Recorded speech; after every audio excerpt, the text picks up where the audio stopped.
Hello everyone, welcome to this video. In the previous video, we introduced a new function called the unit step function and we saw an application of it. So now we shall see one more application of unit step function. Right? The theorem, suppose CNs are non-negative and series Cn converges, Sn be a sequence of distinct points in the open interval a comma b, and alpha of x, function alpha of x defined to be series Cn into I of x minus Sn n running from 1 to infinity on the closed interval a comma b. Let f be continuous on closed interval a comma b, then the Riemann-Stieltjes integral of f over the closed interval a comma b is the series Cn f of Sn. So that is once again using the unit step function. Here we are expressing the Riemann-Stieltjes integral in the form of a series. So we are linking or we are relating the Riemann-Stieltjes integral with a series. So which helps in further discussion of Riemann-Stieltjes integrable functions. Right? So we shall prove this. Right? So first of all, what they have given that Cns are non-negative numbers and the series Cn, the series of Cns is convergent, and Sn is any sequence of distinct points in the open interval a comma b, and alpha of x is defined in this way, and f is given to be continuous. So now we have to talk about the Riemann-Stieltjes integral of f. So first we shall check the well-definedness of alpha, right? So given alpha of x is the series Cn into I of x minus Sn n running from 1 to infinity. So alpha of x is defined to be the infinite sum for all x varying over the closed interval a comma b, where I is the unit step function. So under how we define it, so for all x with x less than or equal to Sn, so x minus Sn will be less than or equal to 0. So for all negative numbers and equal to 0, so I of x minus Sn is defined to be 0. And if x is greater than Sn, then x minus Sn will be positive, and for all positive numbers, unit step function is defined as 1. So this is the definition of unit step function. Right? Now we shall check the well-definedness of this function, because alpha of x is expressed in terms of infinite series. So an infinite series will be a well-defined value only if it is convergent. So we shall check the convergence of the series so that alpha of x is a unique value for every x. So that alpha will be a function first of all. So now for any point x in the closed interval a comma b, so we have I of x minus Sn. So according to the definition of the unit step function I, so for any x in the closed interval a comma b, we can define I of x minus n, which is either 0 or 1. It has only two values. So it is greater than or equal to 0 and less than 1. So which is true for all n. So for any Sn, I of x minus Sn is either 0 or 1 based on the condition x less than or equal to Sn or x greater than Sn, right? Now multiply Cn to this inequality. So Cn into I x minus Sn is less than or equal to Cn for all n. So as Cn's are non-negative, so the inequality remains the same, right? Now since the series of Cn's is convergent by comparison test,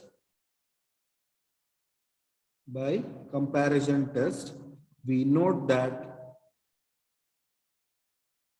we note that the series with the terms Cn into I of x minus Sn is also convergent. So just I'm using comparison test here. So series with these terms are convergent, and these terms are less than or equal to these. So the series with these terms should also be convergent. So I'm using the comparison test here. So comparison test is like this. So comparison test says that if ANs are less than or equal to BNs for all n, and series Bn converges, then the series An also converges. Series An converges. So here also I am using the same idea. So these terms, series with these terms are convergent, and these terms are less than or equal to this. So series with these terms has to be convergent. So what that means, for every x in the closed interval a comma b, the series Cn into I of x minus Sn is convergent. So it is a convergent series means, so it will be a well-defined value. So therefore, the series Cn into I of x minus Sn is convergent. We have already done. So as it is convergent, as a series is convergent, it will be equal to well-defined value. So it is well-defined for each x in closed interval a comma b. So but we have taken this series as alpha of x. So alpha of x will be well-defined. So that is alpha of x is well-defined on closed interval a comma b. So the given function alpha is well defined. It is first of all a function. Now we shall check its monotonic condition, monotonic criteria. So note that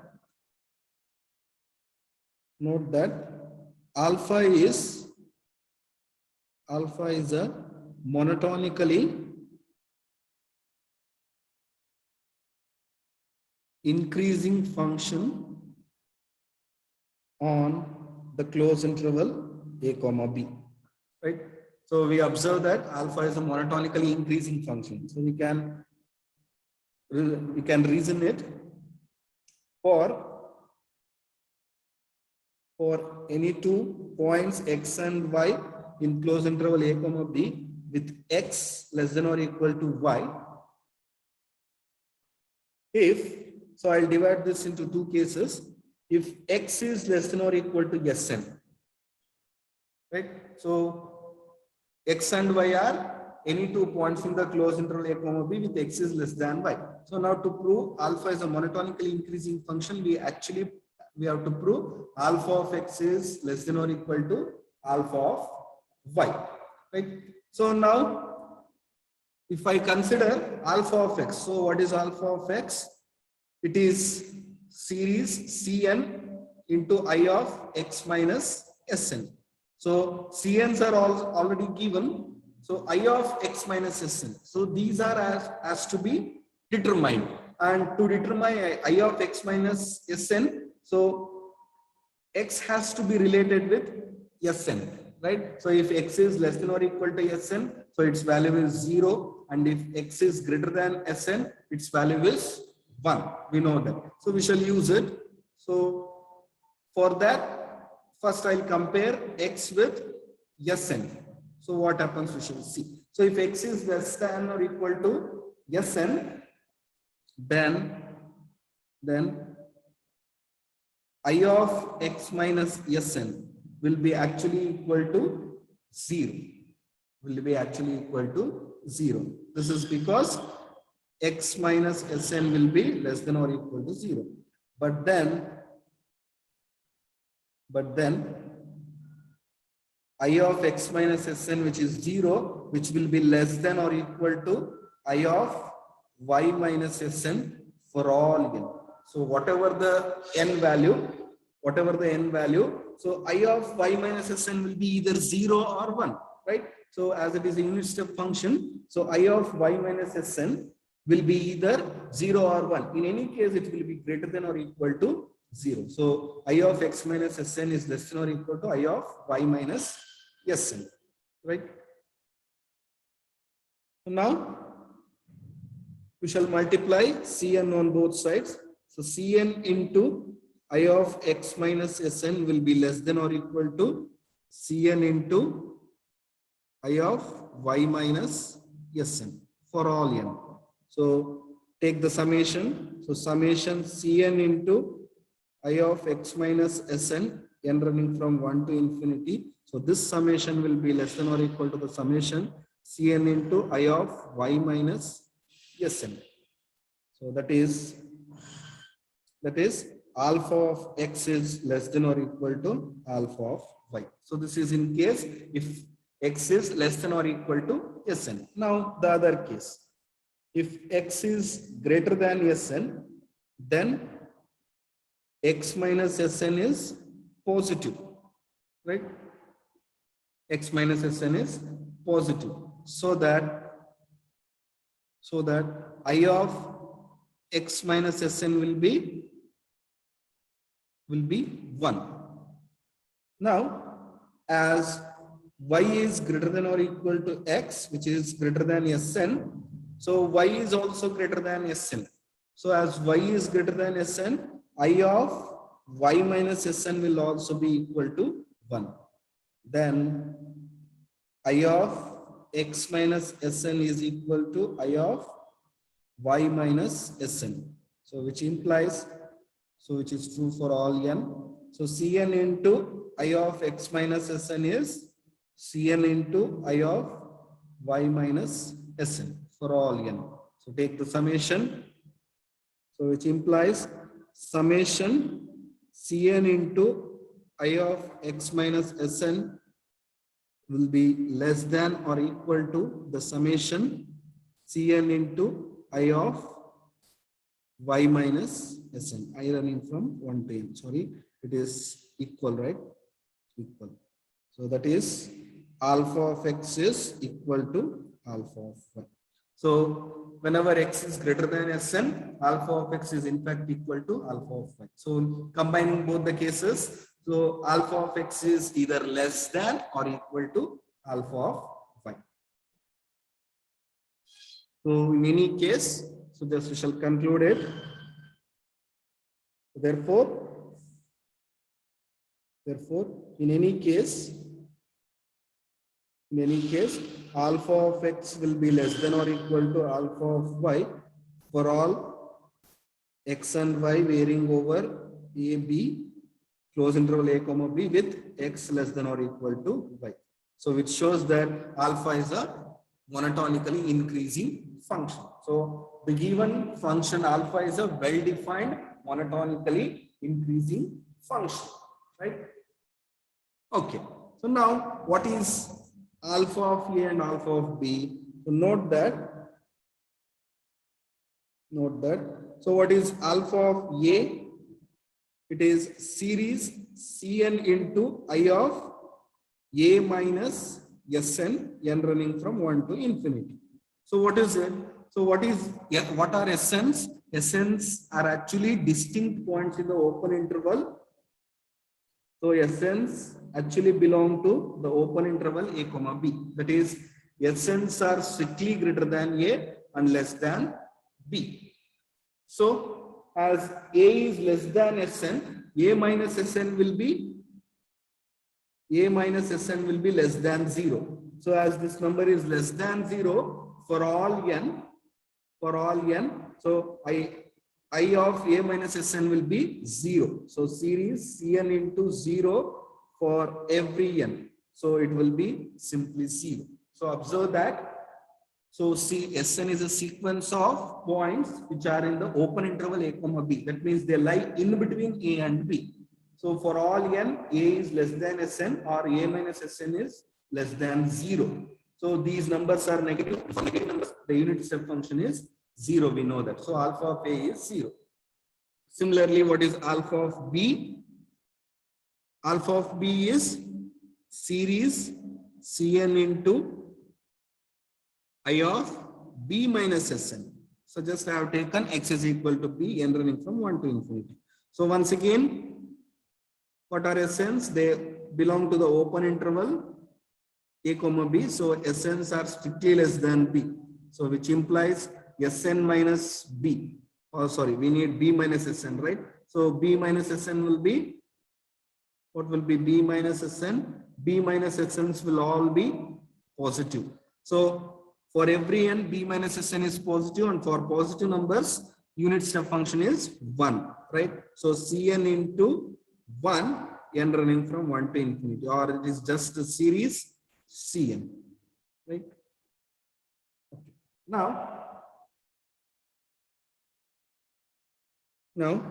since the series Cn is convergent by Cauchy's criterion for convergence of a series for any given epsilon positive, there exists a natural number n such that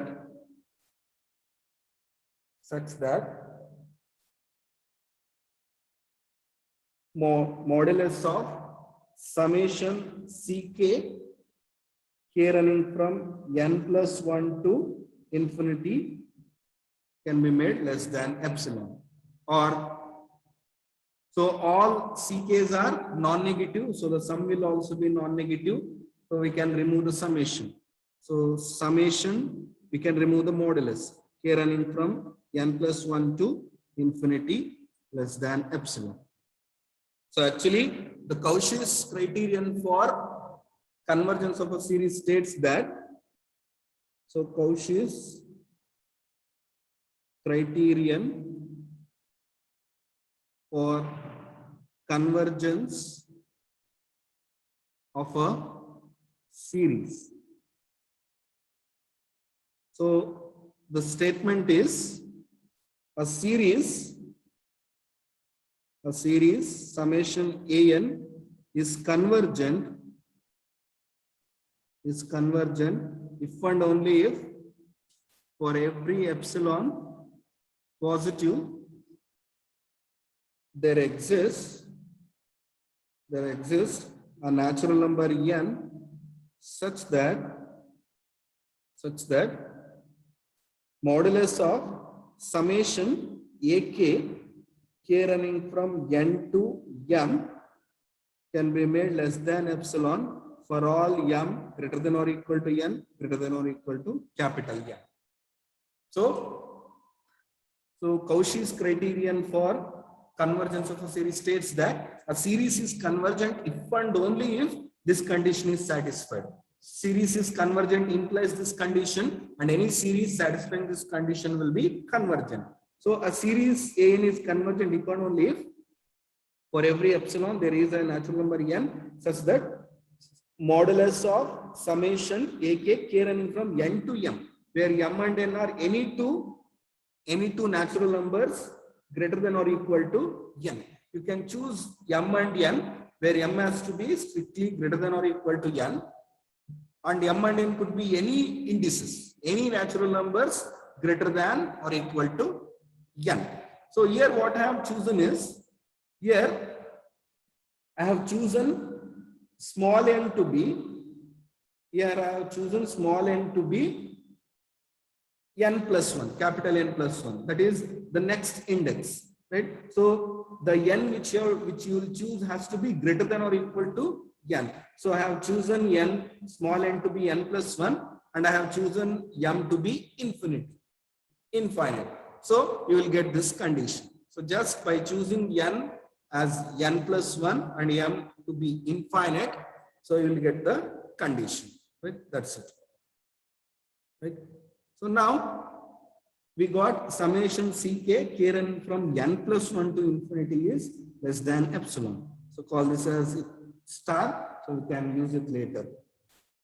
Next, I'll define two functions. Define alpha 1 of x to be summation Cn into I of x minus Sn, n running from 1 to capital N, and alpha 2 of x is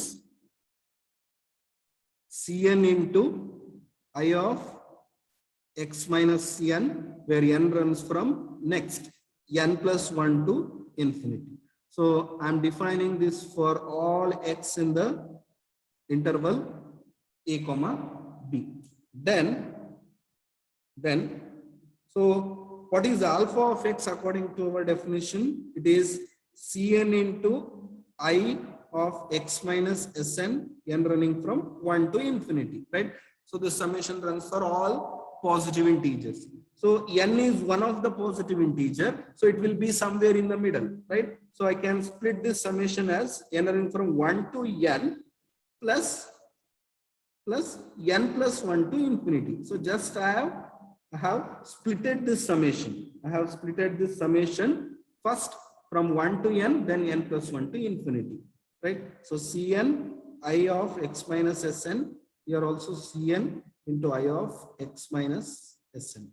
But according to our definition, what is this? It is alpha 1 of x plus this is alpha 2 of x. So which is true for any x in the closed interval a comma b. So that is alpha of x is alpha 1 of x plus alpha 2 of x for all x varying over the closed interval a comma b. Or in short, I can write, so alpha 1 of x plus alpha 2 of x means what?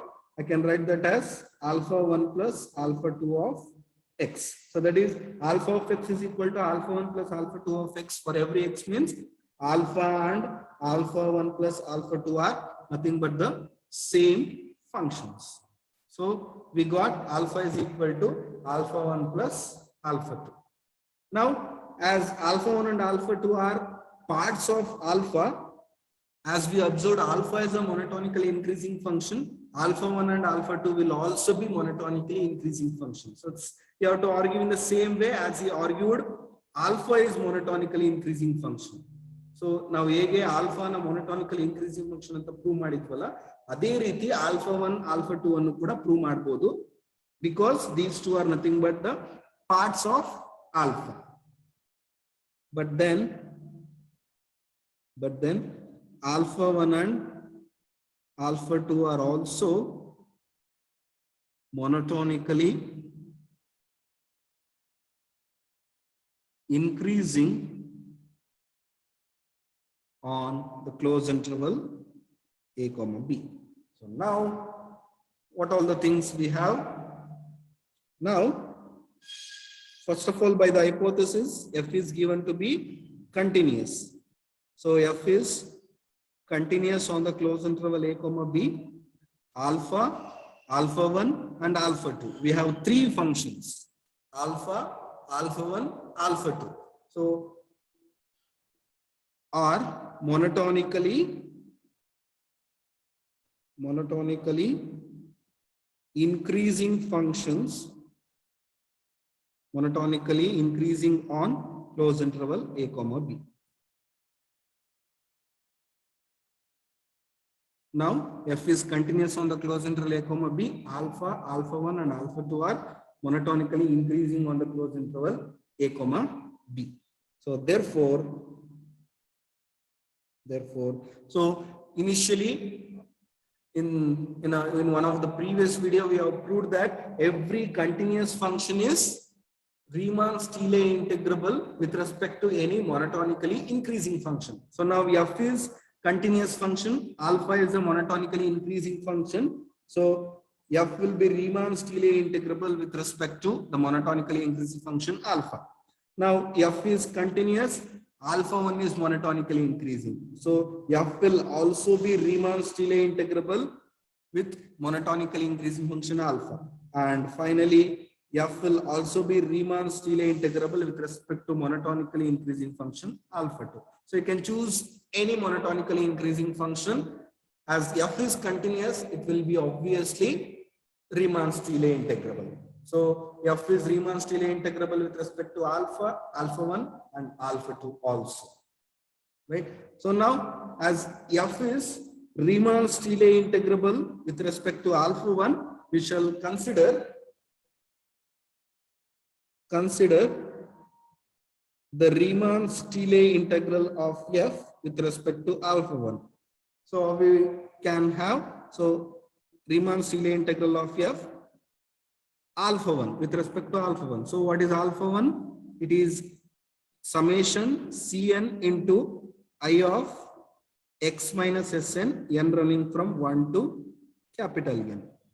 Right? So or I can split this.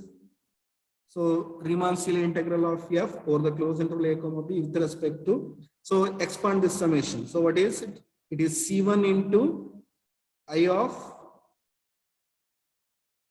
x minus S1 plus C2 into I of x minus S2, so on, C capital N into I of x minus Sn. Right? So note that, so I of x minus S1, I of x minus S2, all these are unit step functions. So unit step functions are always monotonically increasing. So note that I into x minus I of x minus which index I can take, Sn, is monotonically increasing on closed interval a comma b, so Cn into I of x minus Sn. So as I of x minus Sn is monotonically increasing and Cn is non-negative, it is non-negative. So Cn into I of x minus Sn will also be monotonically increasing. Is monotonically any multiply a non-negative scalar to a monotonically increasing function, the resulting function will also be monotonically increasing. Is monotonically increasing on closed interval a comma b. So which is true for every n from 1 to capital N. So each of this is a monotonically increasing function, right? So we have proved one result. So I'll recall that. So what is it is? So Riemann-Stieltjes integral of f with respect to alpha 1 plus alpha 2 is Riemann-Stieltjes integral of f with respect to alpha 1 plus Riemann-Stieltjes integral of f with respect to alpha 2. So this is what we have proved in general, right? Right. So here we have Riemann-Stieltjes integral of f with respect to sum of monotonically increasing functions are there. So it will be equal to sum of the Riemann-Stieltjes integrable functions with respect to monotonically increasing function. So we can, for example, you can take it as alpha 1, alpha 2, so on alpha n. So applying this condition repeatedly, you can split this integral. So you can split it as it will be equal to, so Riemann-Stieltjes integral of f with respect to C1 into I of x minus S1. So this is 1 plus Riemann-Stieltjes integral of f with respect to function C2 into I of x minus S2, so on. Riemann-Stieltjes integral of f with respect to C capital N into I of x minus S capital N. So as these are all Riemann monotonically increasing functions, so applying this condition, applying this condition repeatedly for these monotonically increasing functions, we can split the integral. So now we can write this as in the summation form? So we can write this in the summation form, or we can write, so summation a to integral a to b f d, so generalize it as Cn into I of x minus Sn. N runs from 1 to capital N. Also, we have proved one more result. So integral f c into alpha. So Riemann-Stieltjes integral of f with respect to monotonical increasing function c alpha will be equal to c into Riemann-Stieltjes integral of f with respect to alpha. Here also we have the same thing. So here the monotonically increasing function is a scalar multiple. So we can take Cn outside. So we can take it outside the integral. So it will be equal to summation Cn into integral f with respect to I of x minus Sn, where n runs from 1 to capital N. 1 to capital N. So what we have now? So we started with Riemann-Stieltjes integral of f with respect to alpha 1. So what we have now? So that is, we have Riemann-Stieltjes integral of f with respect to alpha 1 is equal to summation Cn into integral f with respect to the function I of x minus Sn. I of x minus Sn. So this is what we have now. Where what are Sns? Sns are varying in between the numbers a and b. But by the previous theorem,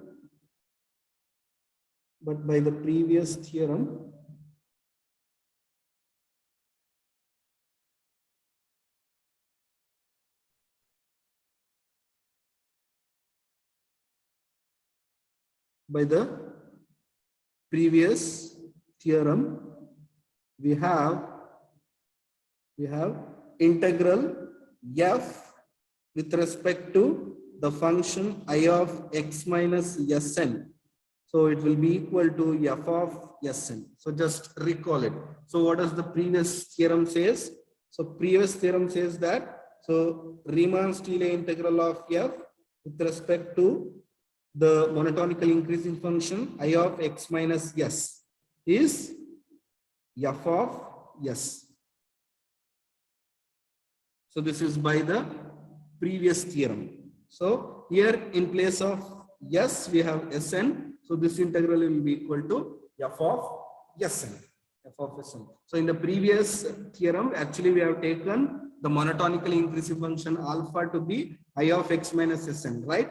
So for that monotonically increasing function alpha, we have proved the Riemann-Stieltjes integral is equal to f of s. That is, in place of alpha, we have I of x minus Sn. So here in place of alpha, we have I of x minus Sn. So it will be equal to f of Sn. Right? Okay. So now substitute this value in the above summation. So therefore, what we have, the Riemann-Stieltjes integral of f with respect to alpha 1 is now summation Cn into, so now this integral, we observe that this integral is equal to f of Sn. So f of Sn, n running from 1 to capital N, where Sns vary in between a and b. So call this as some equation 1. Okay. Now, note that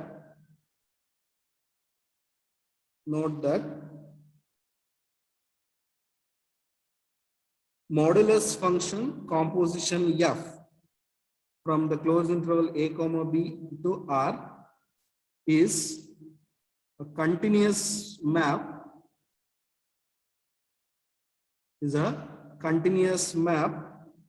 on the compact set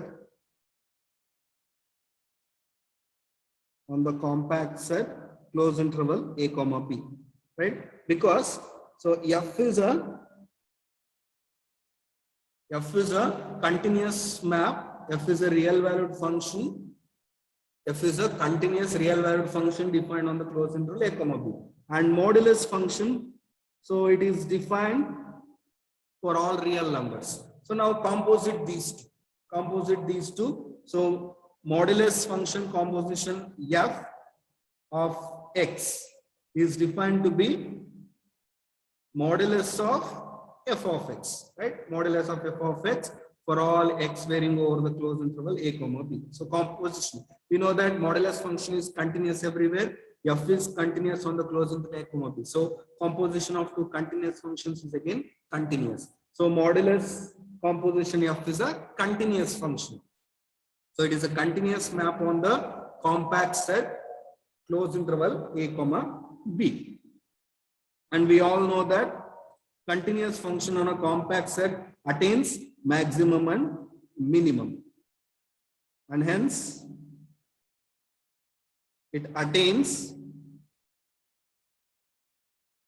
maximum and minimum. That is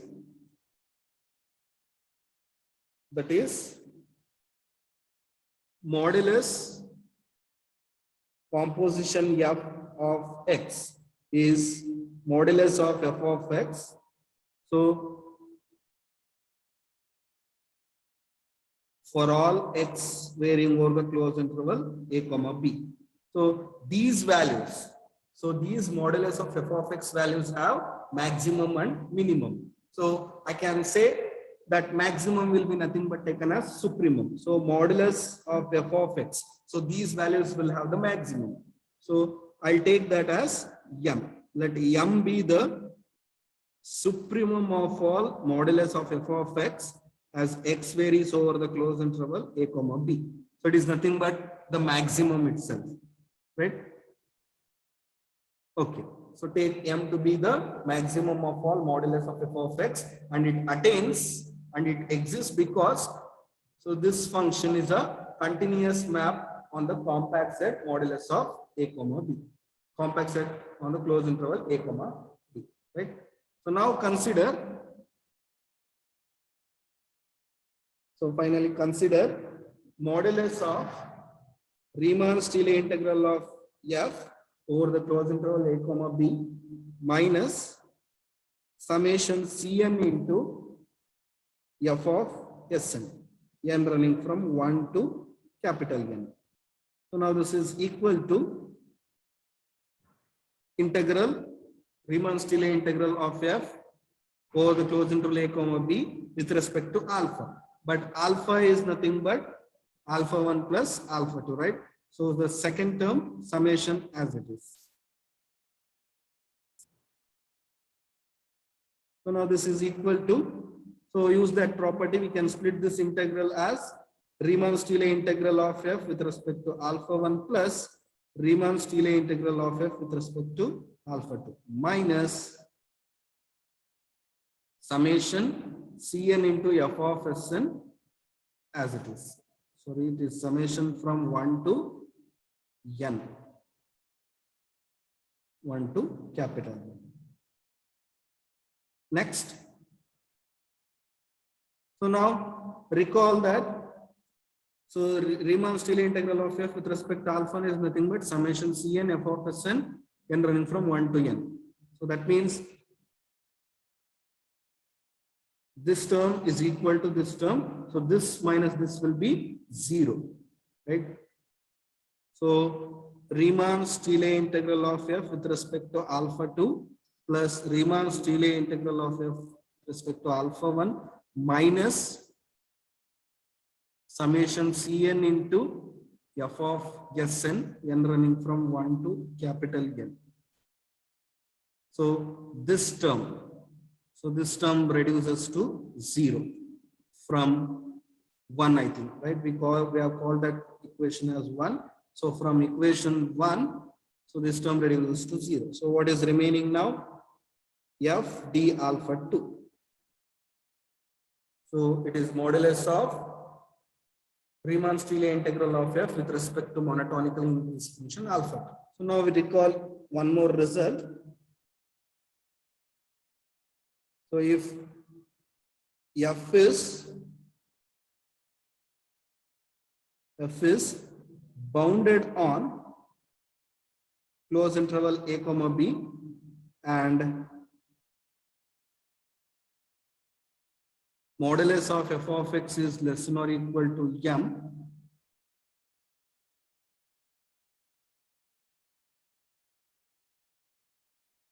and alpha is any monotonically increasing function,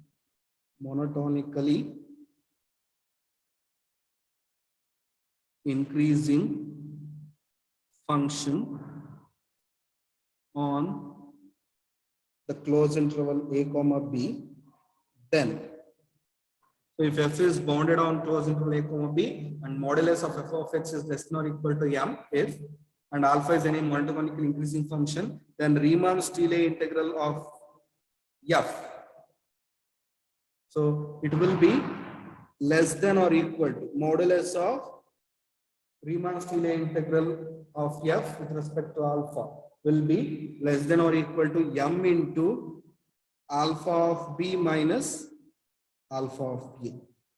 Alpha of b minus alpha of a.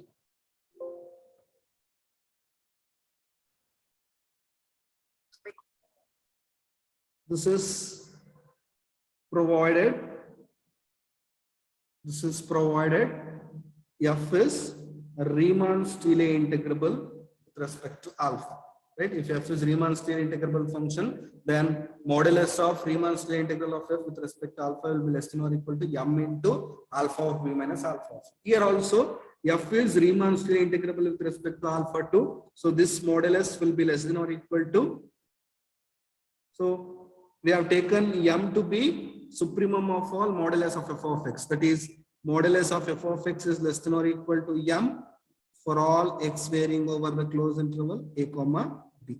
So by using this result, it will be less than or equal to m into, so in place of alpha we have alpha 2. So it is alpha 2 of b minus alpha 2 of a. Right? So this is what we will get. Now it is equal to m into, so what is alpha 2 of b? So recall what is the definition of alpha 2.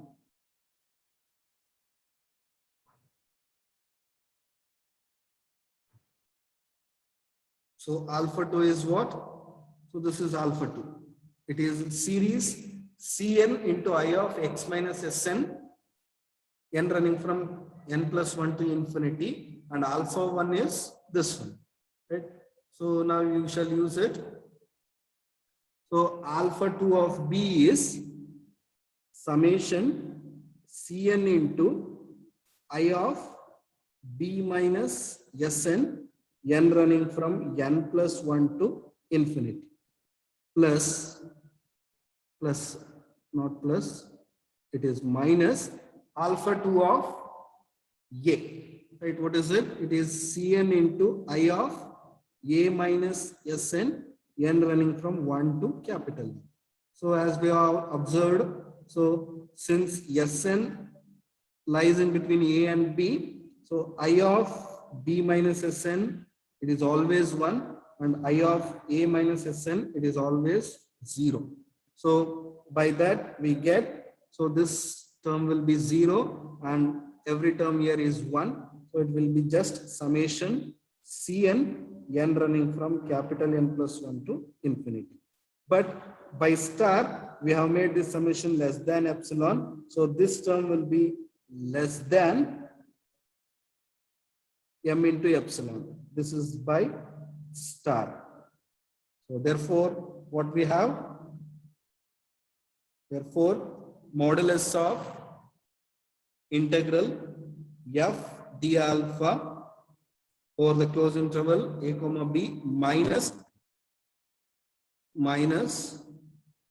the summation Cn into f of Sn, n running from 1 to capital N. So we made that this is less than m into epsilon, right? Where epsilon is arbitrary. So you can choose epsilon to be any positive value so that we can make this distance as small as we desire. So as we can make this distance less than m into epsilon, where epsilon is arbitrary, we can make this distance less than any smaller positive value. In other words, I can make this distance as small as we desire. So these two terms will be one and the same.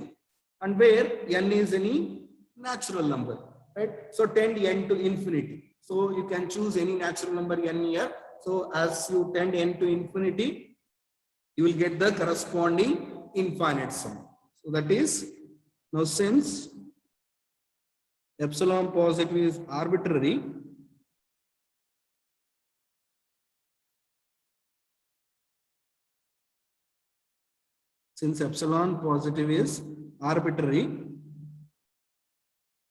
letting capital N tending to infinity. So now tend n to infinity. That is, as n becomes larger and larger, so the summation becomes infinite sum. So we conclude that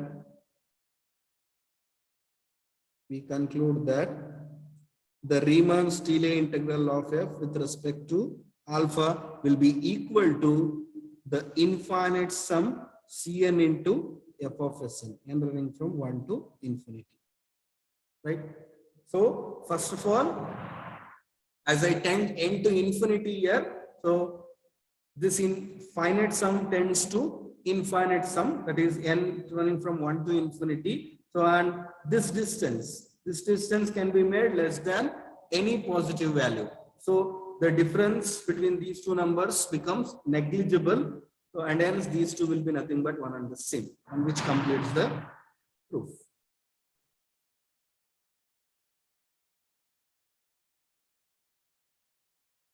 So hence in this video, we proved one more application of a unit step function.